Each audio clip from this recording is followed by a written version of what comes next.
we're going to be working on some of the footwork and the actual standing position in Wing Chun. As you can see behind me, I already made a T for terrific, because you need to have terrific footwork in order to execute Wing Chun properly. So I'm going to put this down. I'm going to show you how to fill out the rest of this, and we're going to be using this for today's lesson. All right.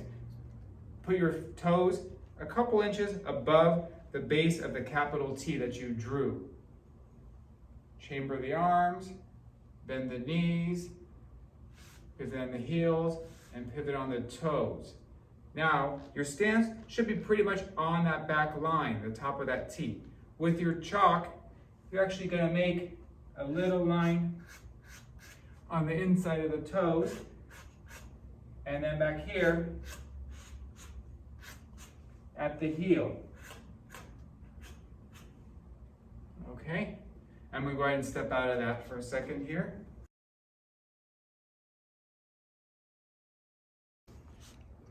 You can see that's where my toe was. I'm going to create my box.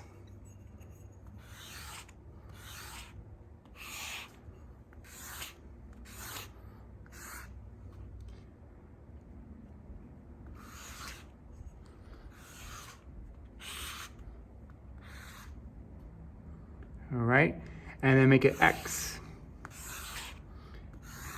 in each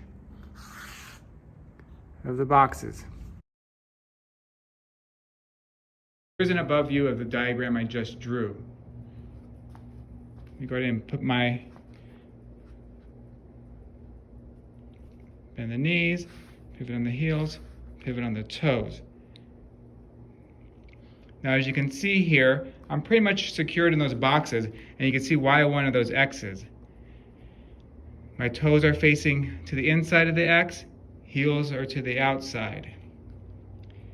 Now, for this position, I want to maintain it with my knees down for the entirety of the Sunim Tao form. Holding this position is important.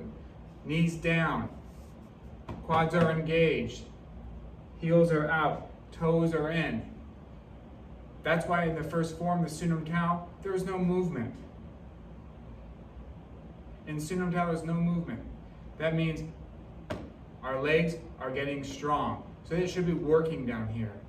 So I'm encouraging you as you're at home, if you're watching TV or watching me, of course, here, then you should be holding this position. If you're doing dishes, try to challenge yourself to hold this position. What you're doing is you're learning. You're learning to keep your body upright, you're learning to keep your shoulders wide, and you're starting to feel where it hurts.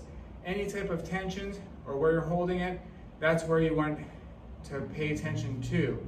Make sure you're having that burn, that muscles are working, so you're continually pushing in. Some things to watch out for on the footwork. As your knees are bent down, like a squat position, you're not pulling them in. You're not pulling them in over your toes.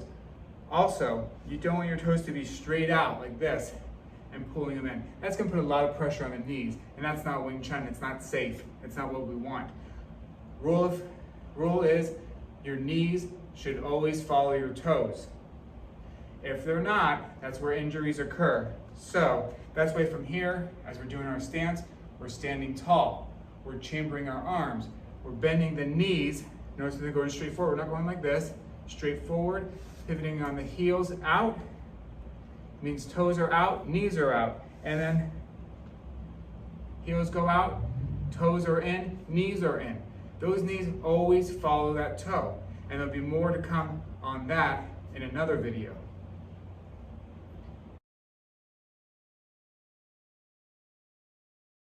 All right, to do the Huen-Bo, you can put your hands chambered or put them back like this and grab the wrist. To do that, I shift onto one foot. Notice I let the foot turn out into a second, put all my weight on it. I'm gonna come back close and I cross that middle line, making a big circle. You see what I'm doing there? Stabilizing by bending the knee and come back and shift again and shift forward behind, forward, behind, forward, behind. Each time I'm coming back to that character 2. I do want to look up and make sure I'm stabilizing by keeping the hips squared and the knees bent and down. Now what I like about this, having these boxes here, is once I go back to center, I can check and make an adjustment as I need to. So as you're shifting, shift, turn the foot out, knee always goes with the toe. Bring that foot close, and as you push it forward, you're going out in front and around the line. As you're going back, bring it back close to the leg and out. All right? Alternately, you can do this with arrow hands. As you shift the whole body over. Again, knee with the toe.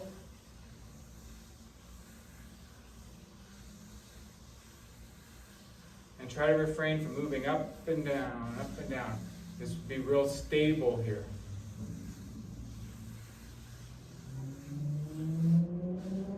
Back. You can check the feet. I'm good to go.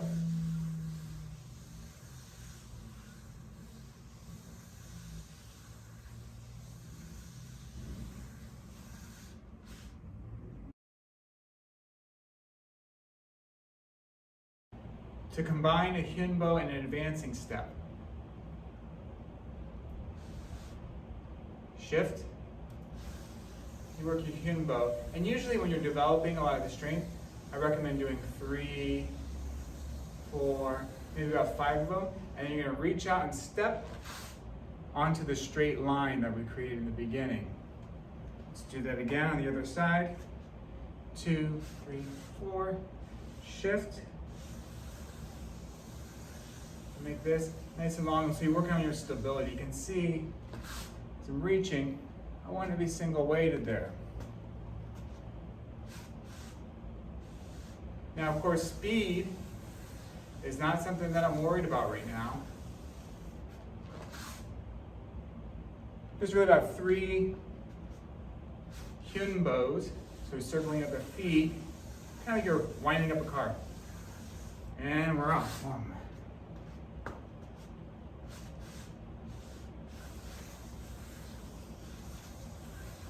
And 3.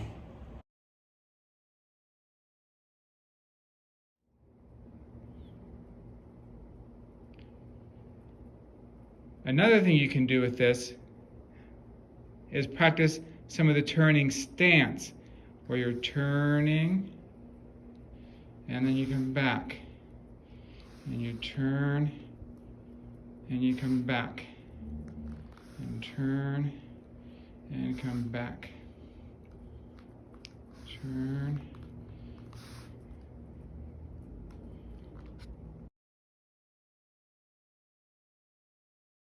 You're going to do arrow hands up. You're going to turn and come back. Turn, back. Turn, back. As you're doing the turn, all the weight's off of that front foot. You're sitting back in there. Come back. I usually think of this as a shift back quick, just like I'm slamming the door. Just like I'm slamming the door. Boom. Come back quick, right to the middle.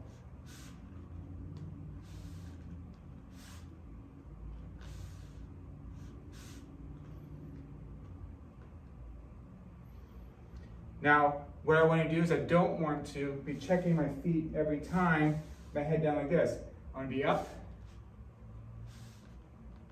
And maybe every once in a while, I'll look down and see, oh, if I need to make an adjustment. But for the most part, you want to give yourself some credit and give yourself the opportunity to work without having to look at the legs.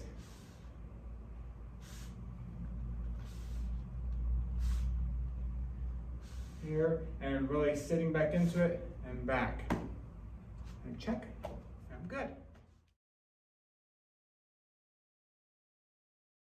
A few things to keep in mind as you're practicing your footwork. Make sure you're always squatted down. So that means you're lowering your center of gravity When you're doing this, you're engaging your quads by bending your knees. Don't stand tall. You want to be lower than you are when you're at your normal height. Another thing to keep in mind is make sure your knees are following your toes. Think about any time there's an injury with the knee especially. It's usually out of whack, the toe gets stuck and they're out of alignment. We don't want this. If you're feeling any pain in the knee, you want to make sure you take it easy, talk to your Sifu or instructor about it. But there should not be a pain inside the knee as you're doing these moves. The third thing to do is to remember that single weighting is important. So as you're doing the turns, you want to be shifting the weight, turning from one side to the other, or on your Huen-Bos, all the weight's on there. I'm not skipping around and jumping, so I want to be single weighted, which is 100% of the weight on one foot. Knees bent, and your squat down in it, that should make it a lot easier. One of the most important things is balance. This is the essential skill of what keeps us upright. So if we can stay on our feet, we have more options. That's why Wing Chun prefers to stay on its feet. So I hope you enjoyed today's video, and I want you to remember, Kung Fu is for everybody. Thank you.